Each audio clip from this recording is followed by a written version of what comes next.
നമ്മൾ ഓരോ പ്രൊജക്റ്റിലും നമുക്ക് ഒരുപാട് ചാലഞ്ചുകൾ വരാറുണ്ട്. അപ്പോൾ റീസെൻ്റ്ലി നമുക്ക് അതൊരു ചാലഞ്ചല്ല, പക്ഷേ നമ്മൾ കൊണ്ടോട്ടി ഒരു റിനോവേഷൻ വർക്കിനാണ് നമ്മളവിടെ ചെന്നിട്ടുണ്ടായിരുന്നത്.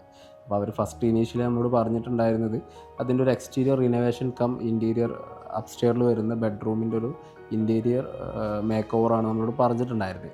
അപ്പോൾ ക്ലയൻറ്റിൻ്റെ ഒരു മെയിൻ കൺസേൺ നമ്മളിങ്ങനെ ഡിസ്കസ് ചെയ്ത സമയത്ത് നമ്മൾ ഈ ബെഡ്റൂമിൻ്റെ ബാക്കിലേക്ക് ഒരു ഓപ്പൺ ടെറസ് കണ്ടു. അപ്പോൾ അതിങ്ങനെ ജസ്റ്റ് പായലും ഇതൊക്കെ പിടിച്ചിട്ട് ഭയങ്കര ഡേർട്ടി ആയിട്ട് കിടക്കുക.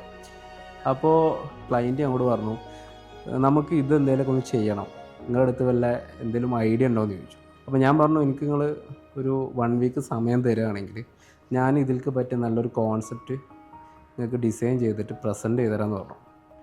അപ്പോൾ അയാൾ പറഞ്ഞു, ഓക്കെ, അതെന്താ വെച്ചാൽ നിങ്ങളെ ഇഷ്ടത്തിന് നിങ്ങൾ ചെയ്തിട്ട് എനിക്കൊരു സംഭവം തരി, ഞാനതിൽ ഓക്കെ ആണെങ്കിൽ നമുക്ക് ചെയ്യാമെന്ന് പറഞ്ഞു. അങ്ങനെയാണ് നമ്മൾ അവിടെ ഒരു ഓപ്പൺ ടെറസ്, ഒരു ക്ലോസ്ഡ് ആയിട്ടുള്ള ജിമ്മ്, അതുപോലെ ഒരു പ്രെയർ ഏരിയ, ഒരു ചെറിയൊരു സിറ്റിംഗ് ഏരിയ ഒക്കെ ആക്കിയിട്ട് നമ്മളൊരു പ്രപ്പോസൽ കൊടുക്കുന്നത്.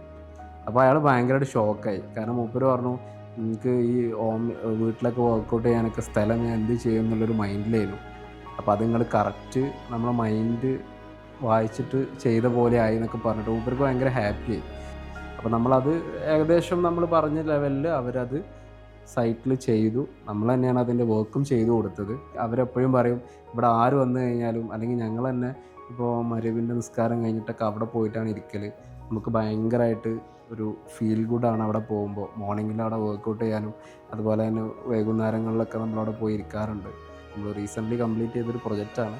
ക്ലയൻറ്റിന് അത് നമുക്ക് പെട്ടെന്നുള്ള ഓരോ ചാലഞ്ചുകൾ എന്ന് പറഞ്ഞു കഴിഞ്ഞാൽ അത് നമുക്ക് ഇഷ്ടപ്പെട്ടൊരു സംഭവമാണ്. കാരണം അവർ ഒരു ഫ്രീ ആയിട്ടുള്ള സ്പേസ് നമുക്ക് തരികയാണ്, നമ്മളെ ഇഷ്ടത്തിന് അവർ ചെയ്യാൻ പറയുകയാണ്. അതെന്താണോ പറയുന്നത് അത് അവർ ചെയ്യുകയാണ്. അപ്പോൾ അതിൽ ഞങ്ങളും ഹാപ്പിയാണ്, ക്ലയൻറ്റിൻ്റെ സൈഡിൽ നിന്നും ഭയങ്കര ഹാപ്പിയാണ്.